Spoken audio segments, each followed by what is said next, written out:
Detective Phil Stoddard for his investigation in this case, for their diligence, for their hard work. I've often said up in Cobb that I believe the Cobb PD is one of the finest police departments in the state of Georgia and the southeastern United States, and it's an honor for us to stand shoulder to shoulder with them day in and day out, and I certainly want to thank my staff.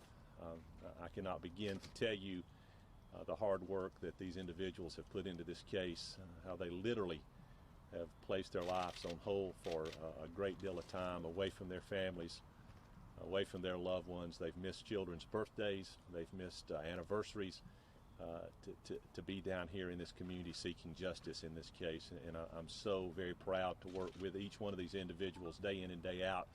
Not only Chuck Boring, who led this trial team, and Jesse Evans and Susan Treadaway, but all the people that you don't see behind the scenes who do the work day in and day out. And lastly, I would be remiss if I didn't pay my professional respects to the defense team in this case. They certainly did a fine job representing Mr. Harris. They were zealous advocates, and he was well represented throughout. I'll certainly make myself available, as well as Mr. Boring, if you have questions for us. Dick, was justice served today? I believe categorically, unequivocally, that justice was served today. Absolutely. Chuck, can we ask you a couple questions? Yeah, sure. Did you get a chance to speak with the jurors, and what kind of feedback did you get from them about the case? We did speak with them. The feedback, I mean, they were very diligent, and speaking with them, they were almost unanimous early on, but they thought there was a duty they had to go through all the evidence and make sure that they weren't missing anything. So I really have to tip my hat to these jurors. They were honestly just amazing. The hard work they put into it, and it's stuff that I think we take for granted in our office. We look at this stuff all the time, and we kind of get numb and jaded to it. These are ordinary individuals and citizens who, quite frankly, should never have to look at this stuff, and they did, and they sat through it, looked through every piece of evidence, and reached a verdict after, looking through thousands of pieces of evidence. Chuck, there were the three murder charges, but they came back with malice. Did they tell you that was unanimous early on, and what were they? Even with that, it was almost unanimous. There were a few people that were, they wanted to talk about it. Obviously, they all did. But after going through all the evidence and one by one, kind of as the investigation did, we thought initially maybe this was a negligent homicide, and then the actual facts, the evidence stared us in the face and stared the detectives in the face, and you couldn't ignore it. Did they say if there was a key piece of evidence that made them lean toward guilt? And it wasn't just one thing. And speaking with the jurors, it was, just everything. You look at one thing, maybe that could be excusable, but then you look at this part and this part and this part, and the only thing that makes sense was his guilt. Well, at what point during the investigation, when y'all were looking at the case, did y'all become convinced that this was malicious? In I guess our opinions and beyond a reasonable doubt are two different things. I think our opinions early on, within a couple of weeks, we were going to follow every angle that we could and every lead that we could, but we couldn't ignore what we were seeing back then. Now, of course, it was a while into the investigation until legally the decision was made to charge with malice. So, but very early on, the evidence and the facts, it was obvious. Christian, let me tell you this, Christian. I will tell you that in this case, literally from the very beginning, I know Mr. Evans was involved in it from the very first day. The Cobb PD, when they reached out to us, said something is not right about this case. Mm-hmm. There's something wrong about this case.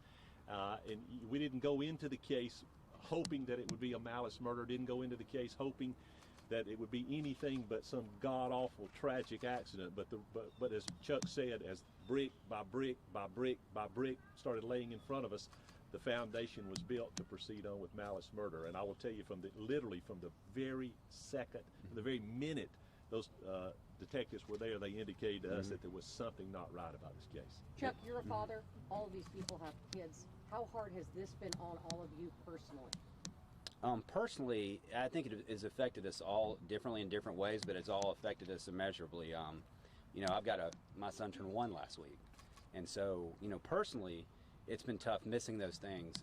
But luckily, all of our families knew that this was a greater cause.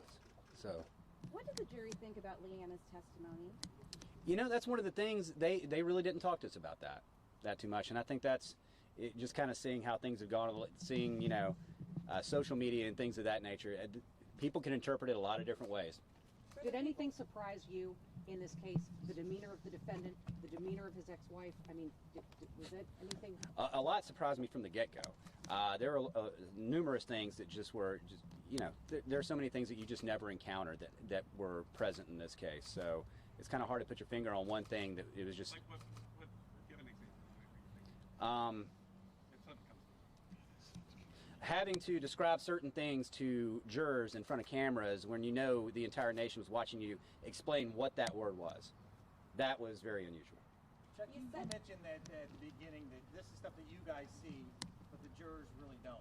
But I got the impression as this trial went on that this was something that, different for you, that you didn't deal with too often. Describe your emotions. I could tell in closings that this meant more to you than maybe other cases.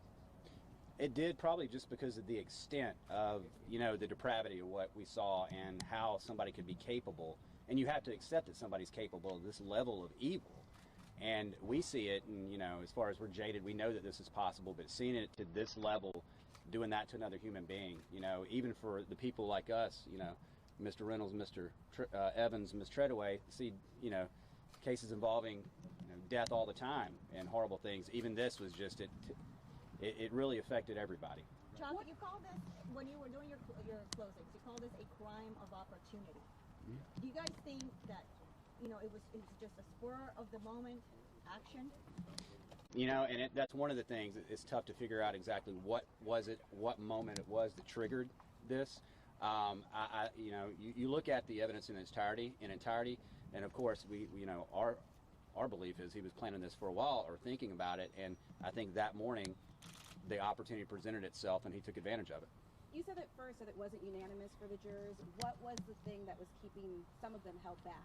I think it was just they had just gotten there and hadn't looked at any of the evidence, and so that's kind of it wasn't that they were not agreeing with what they should all vote or what the verdict should be, but more along the lines of, okay, here's where we're at, let's talk about the evidence now. What were they looking for in those videos?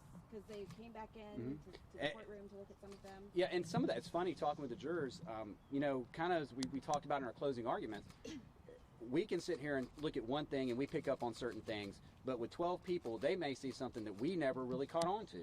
And there were some interesting perspectives in there about some things that went on specifically with the trip back to the car at lunch about what hand he used to open the door. Did he have the bag in that? Some other things that really kind of stuck out to the jurors. What can you... Like having the bag of light bulbs in his left hand and using that to open the door and then throwing the light bulbs in was one perspective that was put out there by a juror. Some things like that. It's just, and it's different things for different jurors. What's the appropriate punishment in this case? It's kind of a loaded question. I think we have sentencing coming up. The maximum is life without parole. We'll... Ross, we'll have some discussion in the office. We'll reach out to individuals involved in counts 6, 7, and 8 as far as the victims are concerned. In fact, we're mandated by law to do that, so that's the process that we'll be going through in the next little bit, reaching out to them. We'll have some discussion among the trial team in conjunction with what victims say, and we'll be making a recommendation on December 5. What did the jury tell you was the strongest bit of evidence that they saw? The entirety of it. Honestly, going through every little bit of it. It wasn't one thing that they said, this proves malice. It was everything. We're getting a lot of feedback of people saying there's been so many hot car deaths as of lately. What made this case different for you? And people are also asking about the process of grieving and how people grieve in different ways.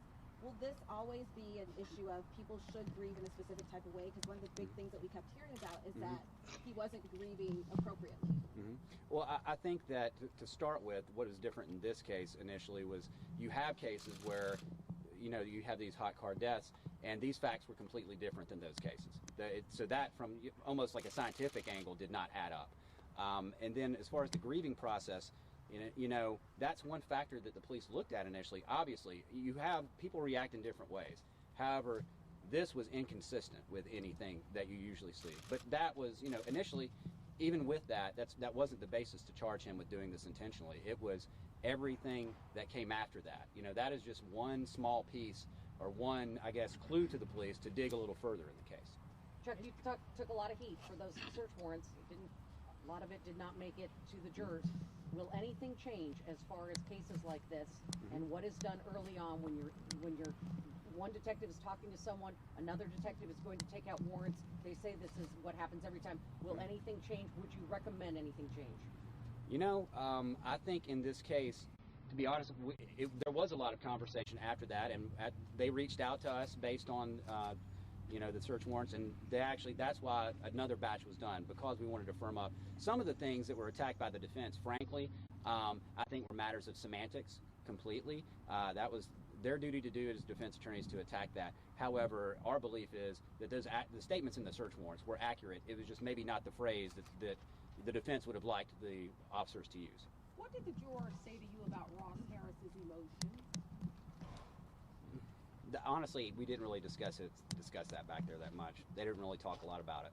Has the door been completely closed on Leanna Taylor, or will there be more investigations as far as her possibly being involved? We'll leave that to Cobb County Police. Jesse, you've done a lot of cases here, and I mean in Cobb County, you've seen a lot of horrible things. What stands out in your mind about this case? Well, obviously, whenever you're dealing with a child homicide, it's a little bit different. And yes, we see all kinds of different cases, but you know, you always want to make sure that you're bringing justice and putting your best foot forward when you're doing your investigation in a case like this. And you know, credit to Cobb Police, and particularly to Chuck Boring, who took this case on his shoulders and you know, really spearheaded the investigation and the prosecution of the case. And I think it'll be a memorable experience for us all, and I think we've all learned from the experience. Jesse, there's a lot of cases that you have done where there's the proverbial smoking gun. Just describe how this is different from that and how challenging it is. Well, you know, all cases are built by looking at the totality of the circumstances, and sometimes you do have that smoking gun, and sometimes it's not as readily apparent. You've got to peel the layers of the onion, so to speak, to be able to figure out exactly what the truth is. And our goal in this investigation from the outset, from when we initially took the call, the day that it happened, to the day of the verdict, is to bring the truth out to the courtroom where it needed to be presented. And credit again to Cobb Police, and credit to Mr. Boring and to our team for being able to look at the evidence and scrutinize it and make sure that we're able to put our best foot forward and bring this evidence out to a jury that needed to hear this and hear all of the facts and circumstances, and not just one side of it. Chuck, you said that prosecution believes that Harris was planning this for a long time. Where is the evidence of malice when it comes to the fact that both prosecution and defense witnesses said he never said a cross word to his son? And I think this is one of those occasions where obviously the actions speak louder than words in this case.